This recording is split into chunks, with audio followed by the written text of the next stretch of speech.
Welcome to HIMSS Indiana Chapter's continuing webinar series focusing on cybersecurity, AI, and public health. Today's cybersecurity webinar is the second in our series. It delves into some of the risks associated with AI and suggests actions that you might consider implementing to mitigate risk. I'm Rob Gottlieb, HIMSS Indiana Chapter President. Before turning things over to our moderator, I'd like to spend 60 seconds providing some information for those not familiar with our chapter. Most of you know HIMSS as a global nonprofit organization with over 120,000 members and the mega annual convention, which is coming up in a few weeks in Orlando. We are one of 50 plus chapters. Our goal is not to replicate content available from HIMSS or other entities, but to tailor programs that help Indiana healthcare organizations and healthcare IT professionals better impact the delivery of healthcare in our state.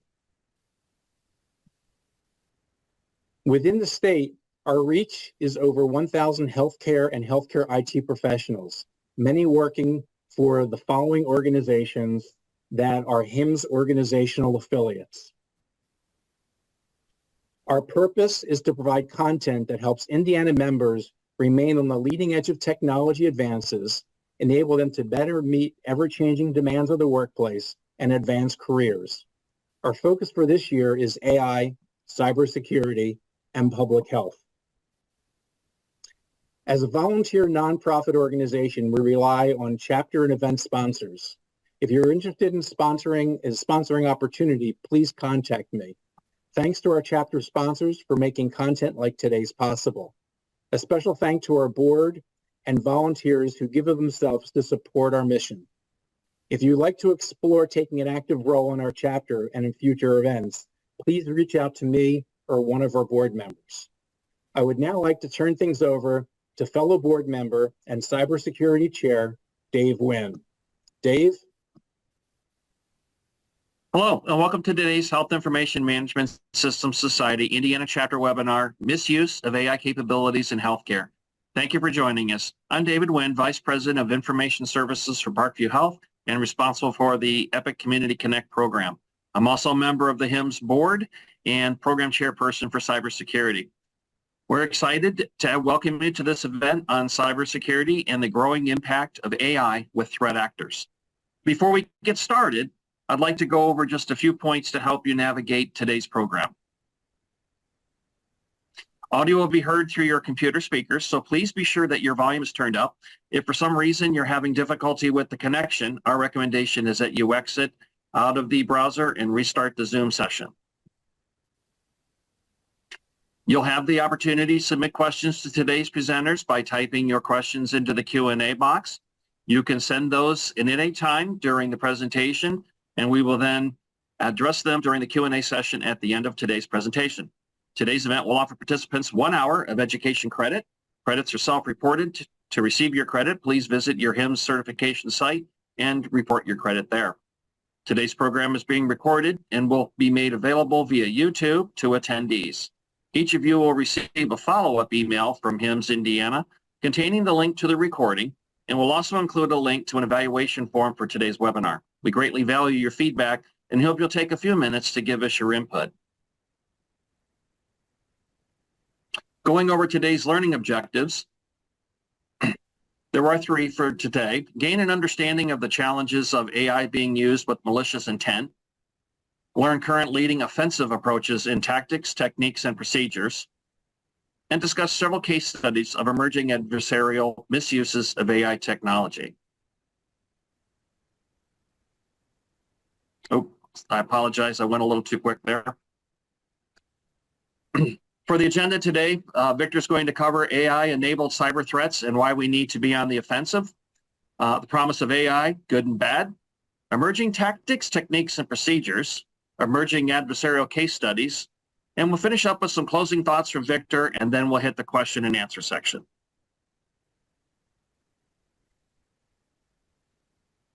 I'd like to be my pleasure to introduce you to the speaker for today's program. Victor is an information security professional with broad range of experience in both defensive and offensive security roles. His prior work included delivering various security projects to a wide spectrum of clients with a primary focus on penetration testing, social engineering, and security architecture design. As a penetration tester holding both the Offensive Security Certified Expert and Offensive Security Certified Professional certifications, he has helped organizations identify a multitude of weaknesses and a focus on root cause remediation. And now, Victor, I'll hand things over to you to begin the program. Wonderful. Thank you so much, David. I really appreciate that warm introduction and, of course, the opportunity to speak with everybody today. I was looking forward to this for a long time. So, of course, today, as you see on your screen, we're going to be talking about AI and specifically how our cyber threats are misusing those technologies to their own gains. Now, through the course of this presentation, we'll be talking about a lot of nefarious activity, illegal activity, and just scams and fraud in general. And certainly through that context, this can come off as a relatively pessimistic view of the world. And I would encourage you at the onset to fight against that. Yes, we're going to be talking about all these misuses, but the idea is to raise awareness of the potential here so that we, on the good side of the table, can help to better position ourselves and posture ourselves, our families, and our organizations that we help support in a very proactive and positive way towards AI. So while we might be focusing in on the deeper, darker areas of these technologies, I want everybody to try and remember throughout that, of course, the good guys have AIs as well, right? And we're looking to incorporate the various technologies of machine learning and all the other technological advances under the AI umbrella in very positive ways. So just please keep that in mind as we continue to go through the presentation today. Next slide, please.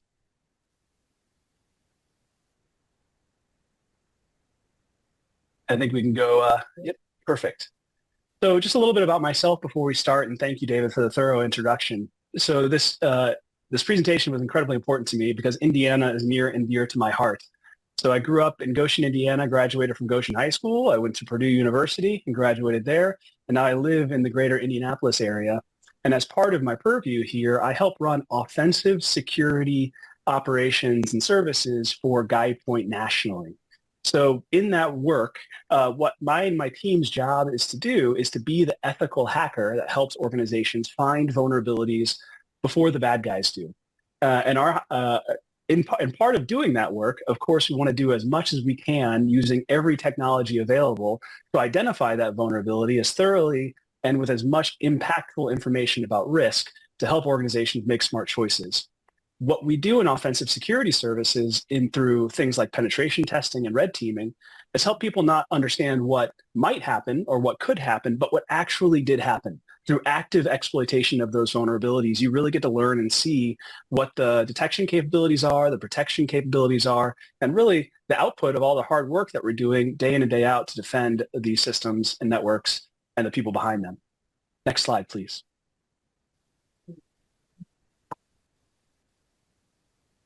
Now, of course, as part of that work, my team and I have been exposed to incredible experiences, various different organizations we've helped support. We're no shortage of fun stories. Now, as many of you who are familiar with these type of ethical hacking services know, that it's not all like you see in the movies. 90% of what we do is very tedious, takes a long time, and you have to focus in a lot of effort and persistence in order to make progress. But that rare 10% results in some pretty interesting stories. So I won't dive into any of the details here on today's call, but I'd certainly love the opportunity to speak with you about some of these fun stories whenever we get an opportunity to share a coffee together or just spend some time. In general, these teams are the people that are being hired to try and gain access to sensitive data, systems, and then, of course, show how they did it. They're hired to think outside the box, to think like the adversary would, and to use, or in some cases, often misuse these systems in ways that aren't anticipated so that we can understand how they might be misused early and, of course, tweak our controls around those to protect them. Next slide. All right, and one more. Wonderful. So in order for us to best emulate the adversary or the threat actor, we have to understand them. And we do that from a lot of different perspectives. Many of this comes from threat intelligence, from GuidePoint's other divisions within our organization who are monitoring the activities and actions of various threat actors and ransomware activities and other extortion or other past breaches and exposures like that. And based off that data and information, our team uses that to pick and pull different pieces, techniques, tactics, and procedures that would then allow us to emulate those adversaries. In doing this research and understanding what we're up against, we've discovered that these are the core the core areas where these threat actors are looking to increase their efficiency and reach overall.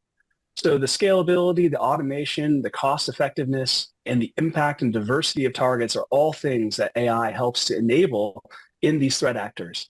If you can imagine what you would think of as a typical scammer today, you can visualize that as however you would want to.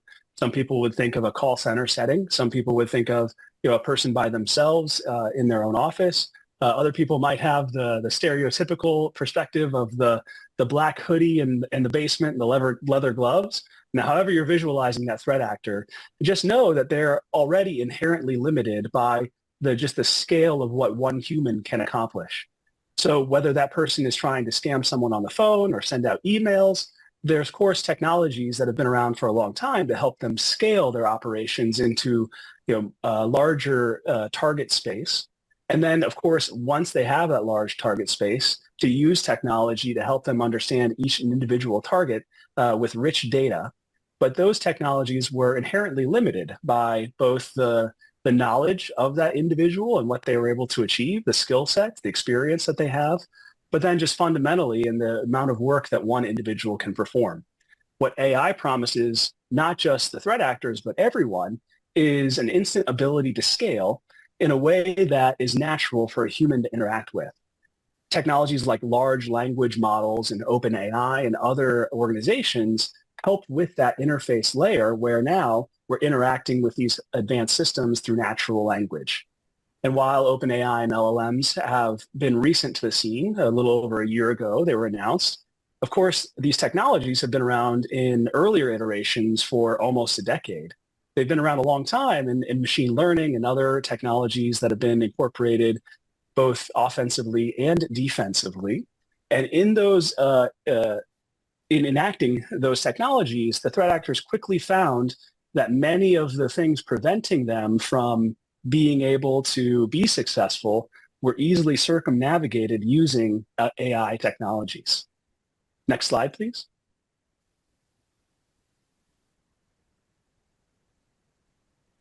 What they were able to do to use AIs is really these four core areas. So I keep using AI as a very catch-all term, and we can dive into the technical weeds if we need to in the Q&A section.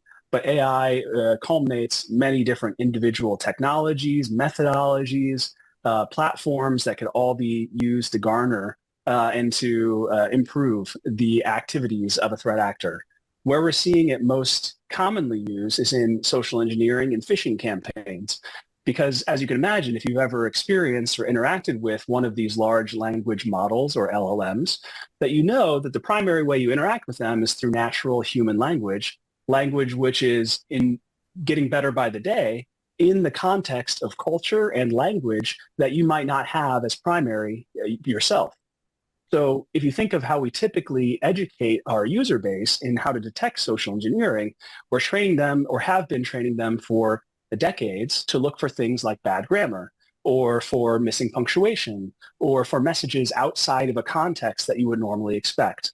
All of these things are still right and proper and certainly should be part of social awareness or security awareness campaigns today.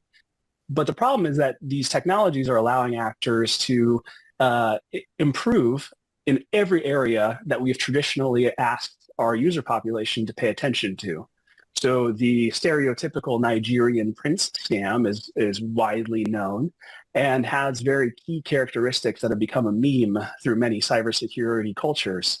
And so today, instead of having something like that with a very stereotypical misspellings, bad grammar, just an obvious unfamiliarity with the culture of where they're sending their phishing scam emails to, an LLM gives you all of that almost natively outside of the or in as part of the package.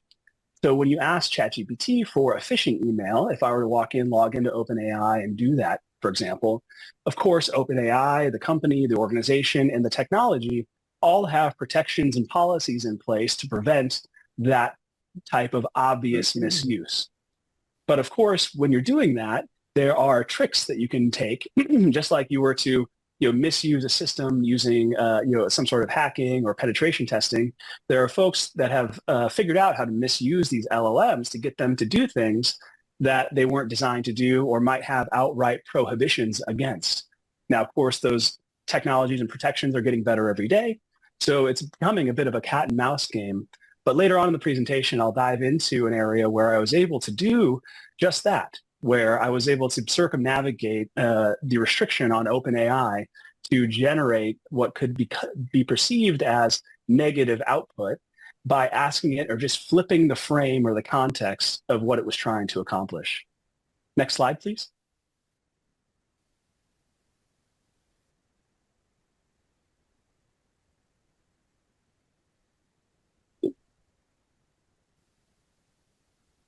Next slide, please. Thank you. Okay. So when we're increasing the capabilities of the artificial intelligence and just the technologies that threat actors are using, we see incredible potential for them to increase the complexity and sophistication of what they're trying to do. Again, we've already talked about natural language, context, and culture being barriers. We talked about automation of exploitation development. This is one of the core areas where people are tracking zero-day vulnerabilities and how those can be highly valued in the marketplace of exploitation that exists today, and how technologies like large language models or machine learning can be leveraged to speed up the process of finding and developing those exploits, all the way to autonomous attack tools that I'll cover at a high level here in a little bit, where we're starting to take the attack tools that we have today, the standard kit that any offensive security researcher or a threat actor similarly might use, looking for ways to attach LLMs or machine learning to those technologies to create efficiencies and improvements in capacity and lower the skill barrier to operating them.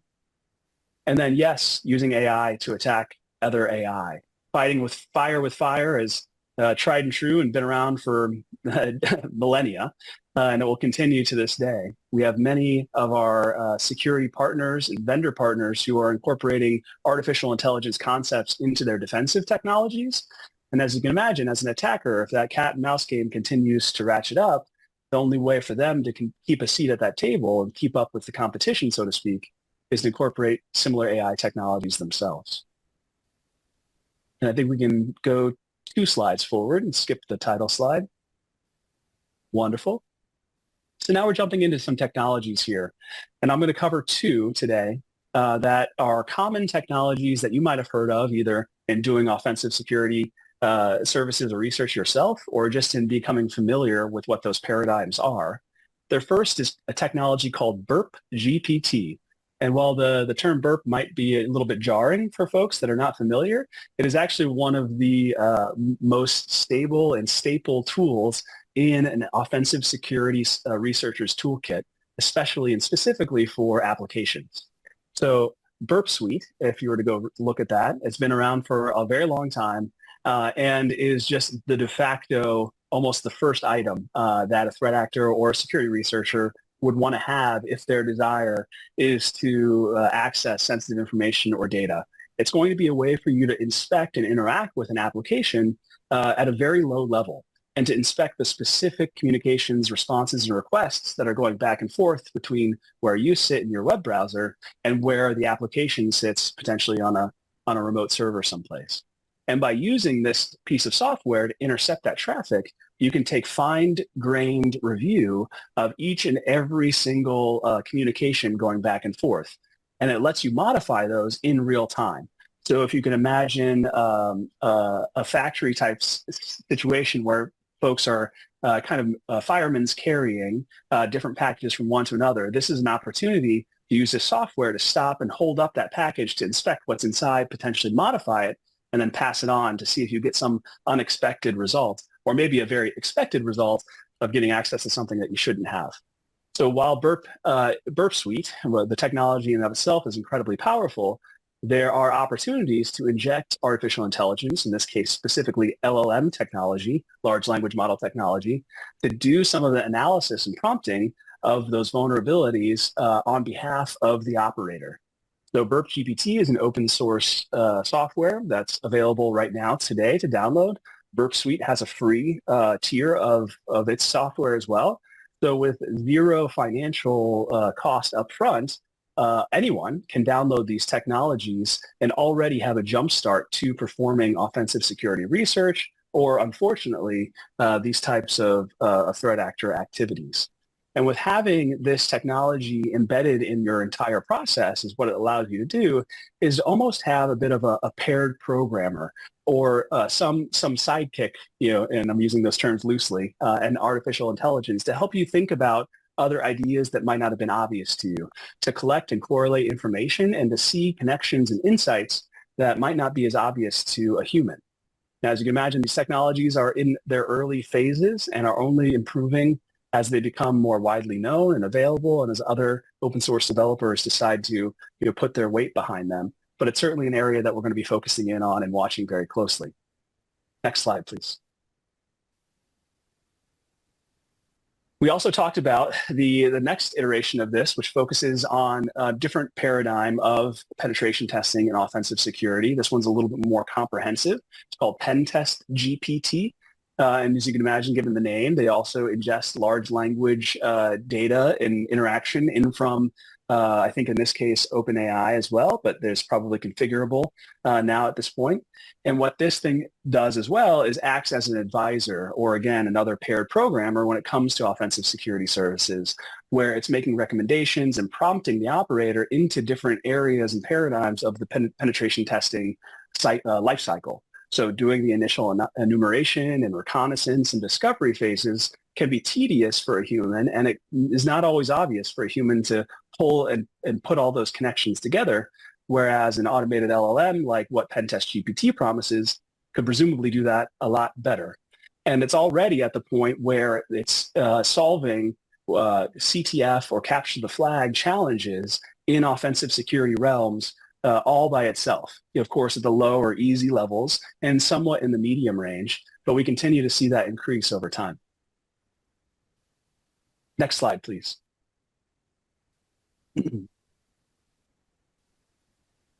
When we get into the other examples of how these technologies are being used, we talked a little bit about open source technologies that are enabling both the good guys and the bad guys in their work. This is a little bit tangential to that because it's not a direct enablement using an existing technology, but it's almost opening up a new paradigm for these fraudsters, these scammers, to be able to use. So if you look at the pictures, the three pictures in yellow, that's probably what you would imagine the deepfake or filter technology, and it has been like this for a couple of years now. If you open up any one of your social media apps today, there's likely a feature where if you take a selfie, you can live change the filter and make you look like a rabbit or having sunglasses on your face or flowers in your hair and so on. And it moves very naturally with you and it looks realistic, although it's fairly obvious to a user that the flowers petals are not moving. The bandana maybe on the woman's head in the middle picture isn't moving with the wind or with the motion of their head. And then, of course, the sunglasses is highly pixelated. No one is trying to pass these things off as being real. Now, on the right-hand side, we see what looks like an image of a woman in a car. And this is a TikTok filter that was released about a year ago. So this technology is now widely available. And if you have young children, they're probably already messing with it or showing it to you. If you have other people, or if you've just been around in social media, then you've likely seen people use these filters. And what I would ask now, David, if you're available, is to play, but maybe mute the audio of this one. The audio here isn't the important part. This is the video here would be more interesting if that's possible. No, I really thought this was like a joke, like somebody was like putting something else on their face and it wasn't a legitimate filter, but like this is legitimately a filter. Like, look, you can't even. Oh, whoops, looks like we skipped ahead to the next one. But I think what is so incredibly impressive, and the woman continues to show that her interaction with the filter by pushing on her face and moving her head and turning her head. And it was very difficult for me, and maybe presumably for some of you in the audience, to tell that it was a filter. David, is there an opportunity to go back one slide?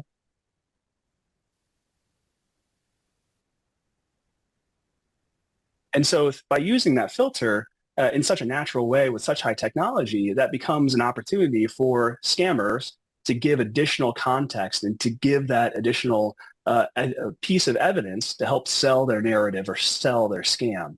And so I apologize. I wish there was a way to be able to fast forward to the end of this video, because she disables the filter, and it's very impactful to see the filter turn off from what it is today. And the differences, because it's not obvious. I mean, of course, now looking at it and knowing that it's a filter, you could probably start to pick out little things here and there of being, unnatural or maybe hyper realistic. But in the moment, especially if the scammer were to catch you in an emotional state, or not thinking about these types of scammers, or maybe if you weren't aware that these technologies exist, like many of our loved ones are now unaware, that this could catch you completely off guard, and you wouldn't necessarily know to second guess it. And so we're constantly looking for other examples of these deepfake technologies, and I'll be diving into a bit of a use case where we've already started to see examples of deepfakes like this one being used today. I'll say in my day job, I've already been asked multiple times by various organizations if we would help them through social engineering or security awareness training to deepfake one of their executives and help use that as an example of what is coming in terms of these technologies. So what would it mean to have an executive at your organization to release a video announcing a new policy or a new technology or a new a new software that needs to be logged in, something to help a scammer to justify whatever phishing attack they're trying to set up or phone pretext call that they're trying to send. Building that campaign and then validating it from various angles, like an email, like a phone call, and then following up with a video message helps to break down all of the doubt and uncertainty that people would have as victims in those cases. And when you're given or presented but with so much evidence in the face of the scam, it's really hard to see through all of that and know that what you're clicking on is not something that you should be clicking on. Next slide. Hey, thanks, Victor. But before we jumped, I wanted to apologize for the group for what seems to be a little technical delay when I screen flip. So apologize to everybody for that. But also with this last video, I think as you picked it off from TikTok, there may have been some language that folks may not approve. So I apologize for pausing it. That I didn't mean to miss your point, but I also didn't want to offend 100 and some people. No, I apologize. I normally play that muted, so I never hear the sound, the audio anyway. So thank you for covering me there. Thanks, everyone. Thank you so much, David. Wonderful. Okay, next slide. Perfect. So in this scenario, I'm going to walk through a bit of a scenario that I personally built. And so we're going to talk a little bit about some of these technologies and how just an average user could come in and do this relatively simply and at zero to a very low cost. So I'm going to walk through what we accomplish. And so if you start up in the upper right-hand side where you see the darker gray conversation or screenshot, what I asked I interacted with OpenAI's ChatGPT, and in talking with ChatGPT, I asked it for a script for a hostage negotiation.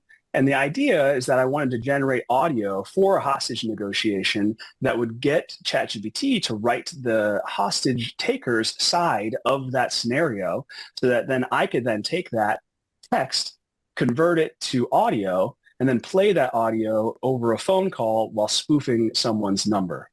So through that whole process, I ran into multiple challenges, as you would expect. And the upper right-hand side is me interacting with ChatGPT.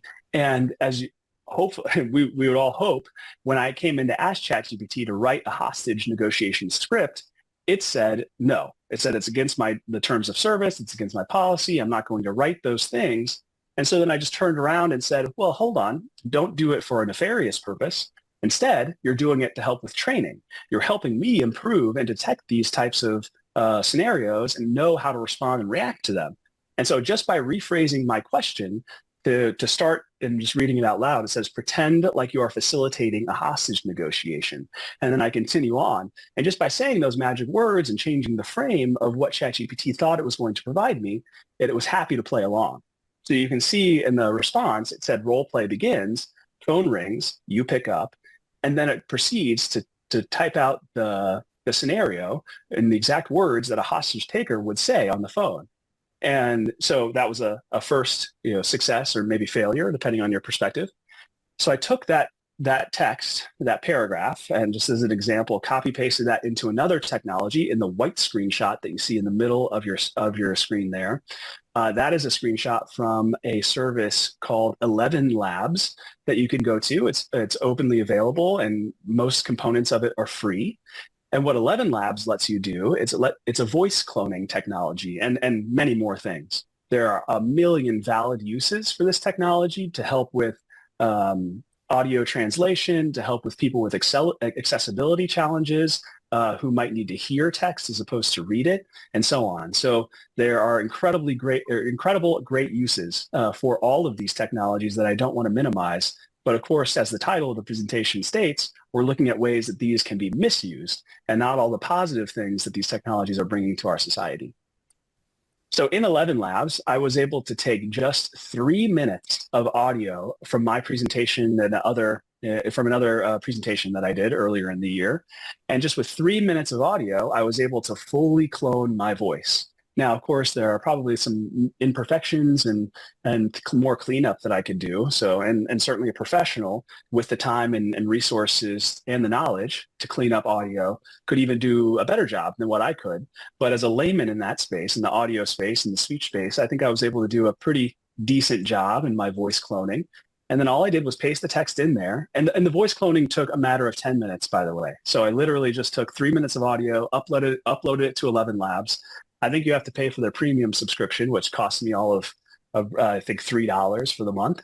And then you hit generate. And then within a matter of minutes, you have an audio file of whatever voice that was cloned saying whatever phrase was uploaded. So David, if you have a second and can play the audio from this, I think it would be a good time for everyone to hear what I was able to come up with. Maybe not. Doesn't matter. What matters is I've got someone you care about. They're safe. For now. You need to listen very carefully to what I'm about to say. There are things I want, and if you cooperate, your loved one goes free. Understand? Oh, yeah, yes.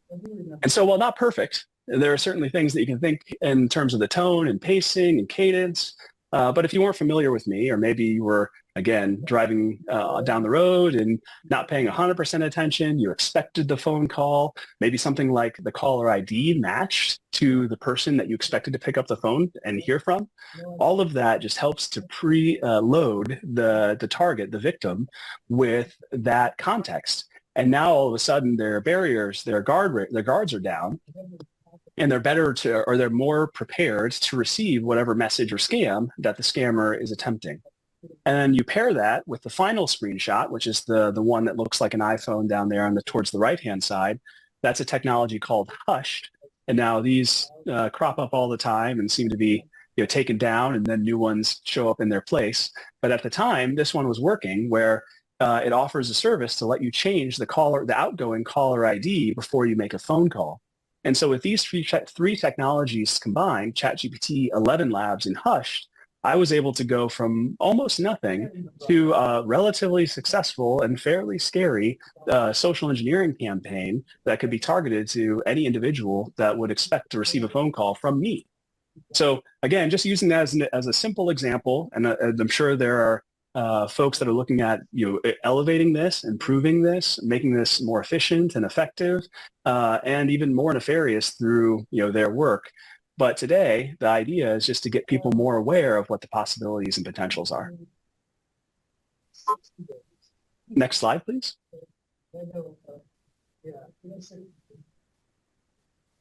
Of course, I like to inject this in there because I want, at this point in the presentation, to make sure everybody is aware that these things aren't happening completely unbeknownst to cybersecurity expertise, and everybody is still is already tracking many of these vulnerabilities and what to do about them. So if you're not familiar with the OWASP organization, they're incredible. They've been around for a very long time, helping folks make sense of application security. And recently, they have come out with their OWASP LLM Top 10. And this Top 10 is designed to help organizations and individuals realize the potential vulnerability to implementing an LLM, large language model, in their organization, and all the attack surface potential that comes along with it. Things like prompt injection, insecure output handling, and training data poisoning are the top three because of the way that they rely on interaction with setting up and configuring the LLM. These are ways to interact that might not be totally understood for many people because of the technologies and, quite honestly, oftentimes the sophistication and complexity that are within them. And so unless you're aware of these, unless you know about what the potential vulnerabilities are ahead of time, it's hard for people, especially in this incredibly fast-moving area of technology, to take a minute, take a step, understand it, and make decisions around implementing these before they are actually going live. Next slide, please. And here I could probably talk the rest of the time today just about this slide alone. These are screenshots and examples that I've collected from around the internet for the past year or so.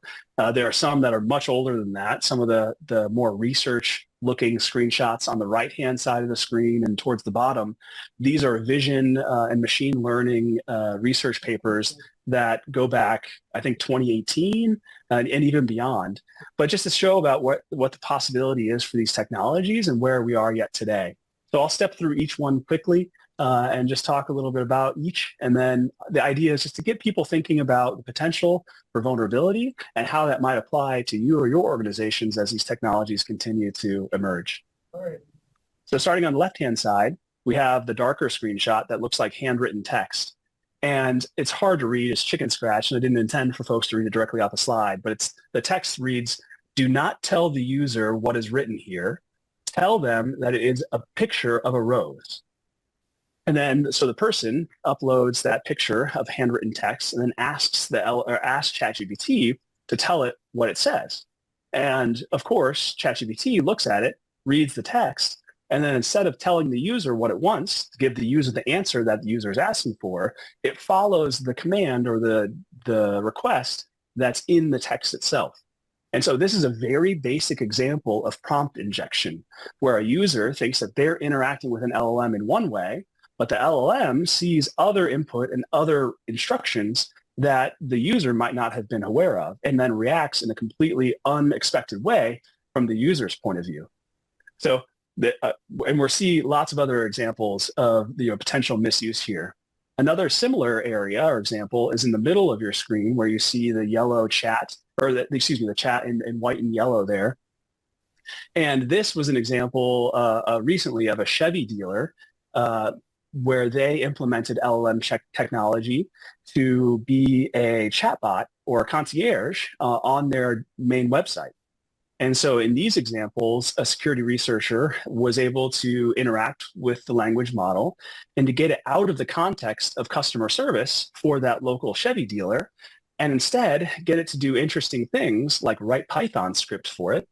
And then there's even additional screenshots of the researcher getting this chatbot to negotiate and agree to selling a vehicle to the user for the low cost of $1. And because of this, these unexpected results and interactions, because organizations weren't thinking about the vulnerability space here and all the potential, they weren't engineering around these vulnerabilities and protecting themselves from those exposures. So we see that in race to implement these technologies without first looking before we lead. The stop sign picture toward the bottom, and then the pictures on the right-hand side, including the cat, the trash can, and the panda, and then the gentleman down in the far right-hand corner are all examples of vision and how machine learning is is often tricked to not see the things that it's being fed information of. So when you look at importing pictures to an LLM, the human eye will see one thing, whereas the LLM doing the actual analysis of the photo, looking at the various bits and bytes and pixels that they're in, might see something completely unexpected. I think that's most easily visualized in the far right-hand side, bottom corner, with the two gentlemen standing there. You see the vision detection algorithm is looking for people and then putting the people that it sees inside of that purple box. And so it detects the person on the left-hand side, but for whatever reason, doesn't see the person on the right-hand side. Now, presumably, that's a researcher who has developed that poster that they're hanging around their neck, around their kind of midsection there, that the vision system is seeing and picking up on. And then because of the patterns in that picture, it's not seeing the human behind it. And so having that as different ways to inject different data into the LLM and then getting a different result is something that security researchers are hyper-focused on, so that we can red team these systems, know where the weaknesses are, and then, of course, engineer protections around them. Great. Okay, and as we're kind of wrapping up here, I got another case study and maybe 2 slides, David. We can skip the subtitle slide there. You may have heard about this one in the news. This was from, I think, last year in January, and then over the summer started to emerge, the details started to emerge of it. But a woman received a phone call that was very aggravated, lots of intense conversation, voices that they didn't recognize.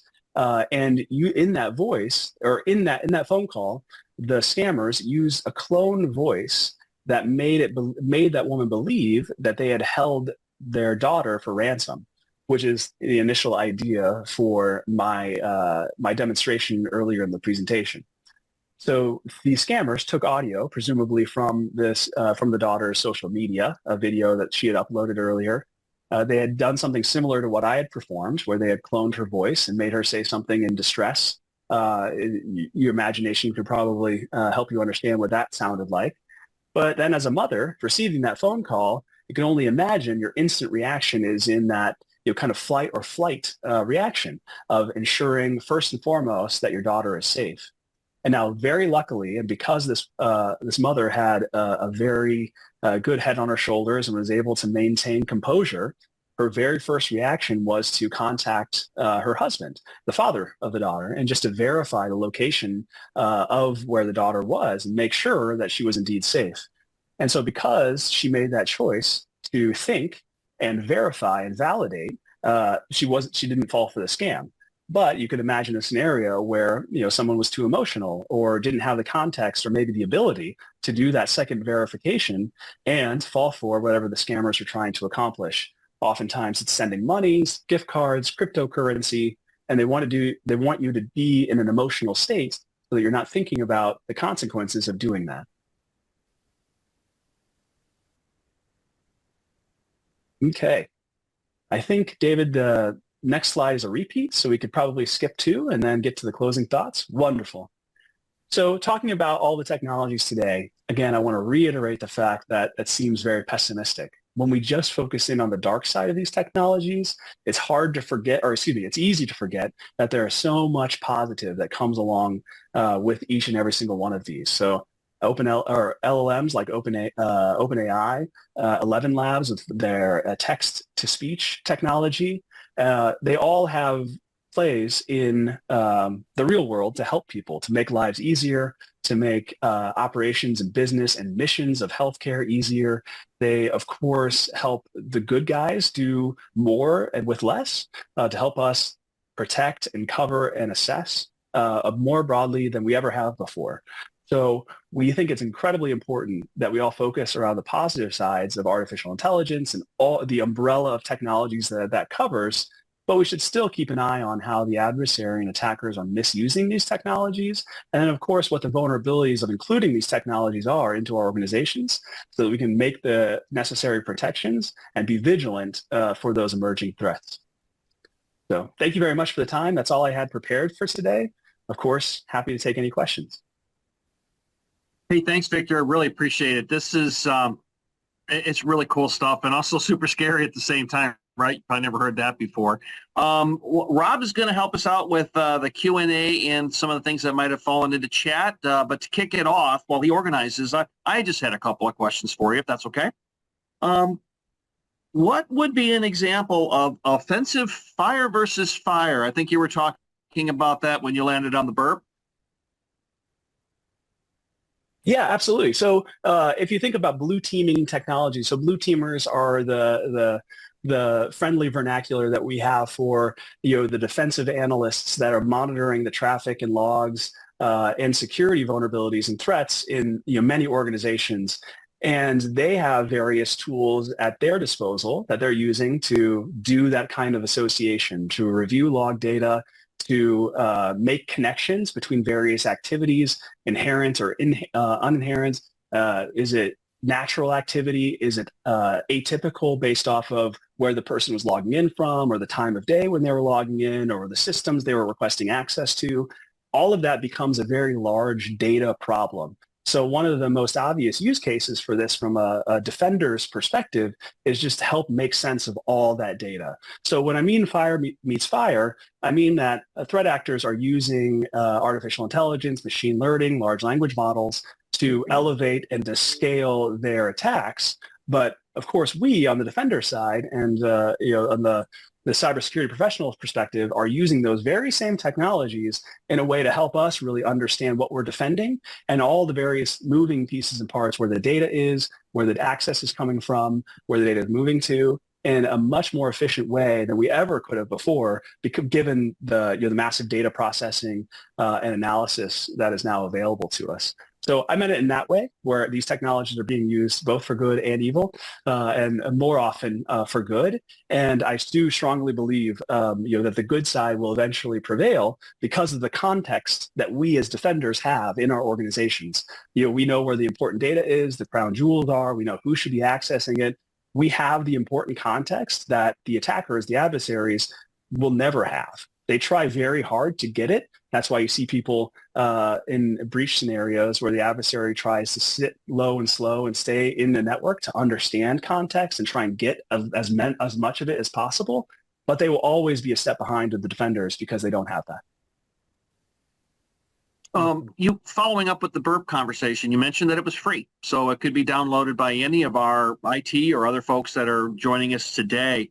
The question is, what kind of skill set is required to utilize a tool like that? Can any Joe do it?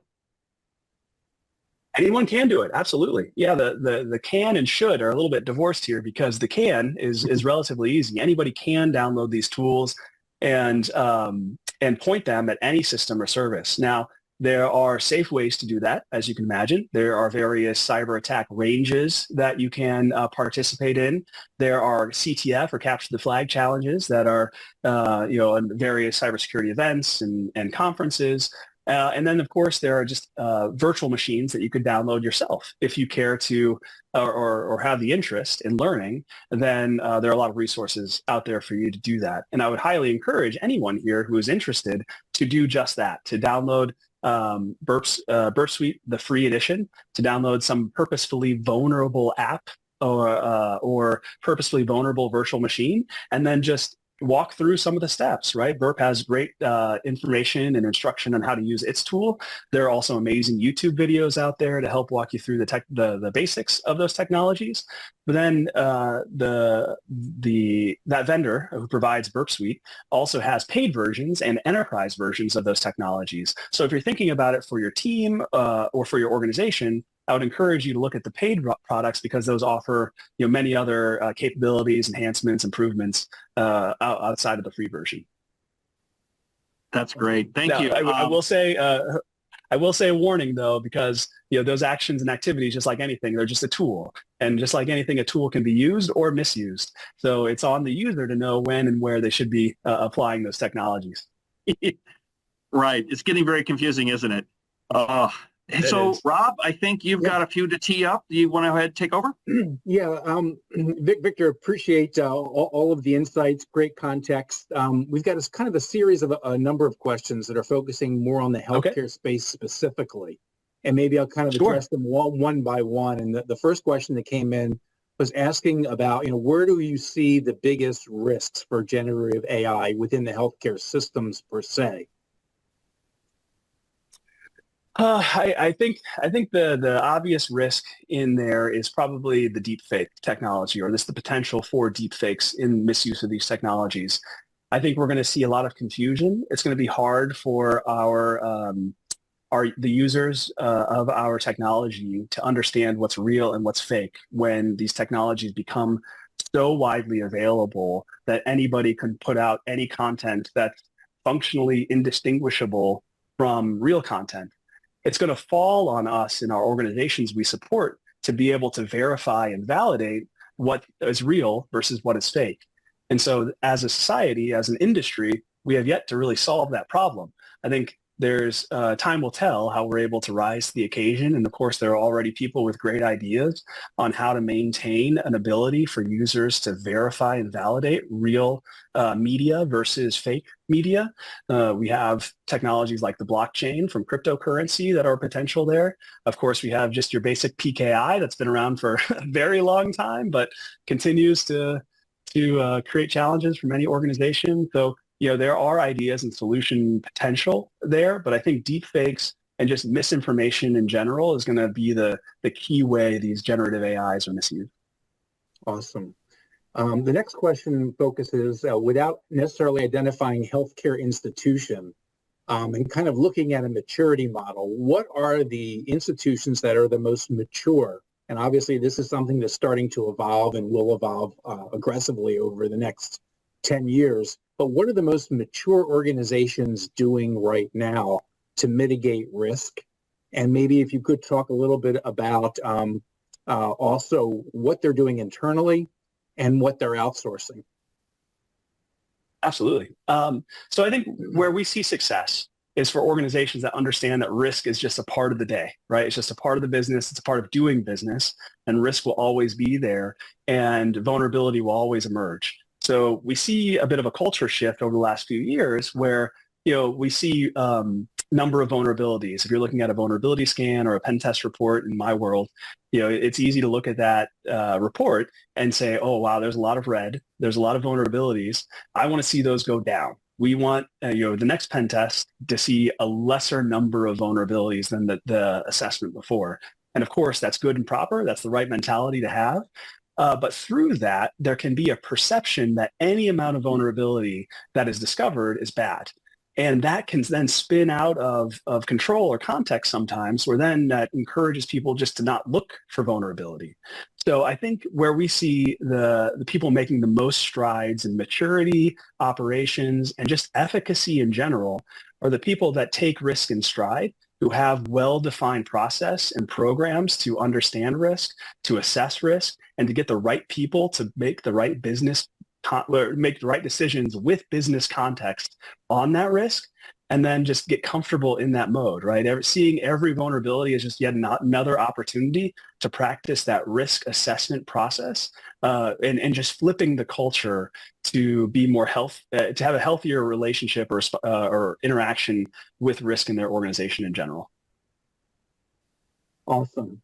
The next question kind of digs down a little bit and talks a little bit about Microsoft Copilot and asking whether there's any secure avenue to introduce that as a chatbot or AI capability into a healthcare organization today. Can you talk a little bit about that and maybe some of the variants thereof? Yeah, of course. I mean, so I think the interesting thing, or a little bit of a debate that's going on right now in the industry, right, is are LLMs something brand new or not?